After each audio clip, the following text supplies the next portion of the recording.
फुलिया मेहंदी मैया के धीरे धीरे लगावा मेहंदी मैया के धीरे धीरे सजावा चटपट मैया के धीरे धीरे सजावा चटपट मैया के धीरे धीरे गाले गजरवा जूड़ा में गजरा गाले गजरवा गाले में गजरा गावा हजर गावा से दूरा मैया के धीरे धीरे लगावा से दूरा मैया के धीरे धीरे सजावा चटपट मैया के धीरे धीरे सजावा चटपट मैया के धीरे धीरे हाथ में चूड़िया चूड़ी बिछे कंगना हाथों में चूड़िया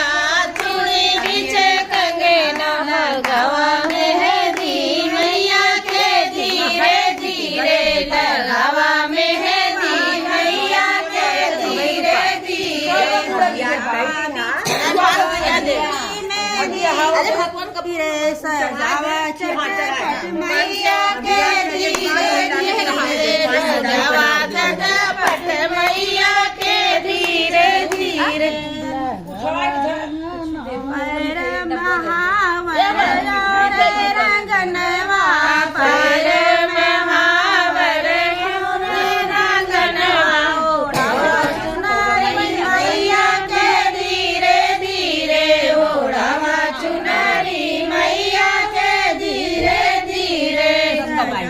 चटपट मैया के धीरे धीरे सजावा झटपट मैया के धीरे धीरे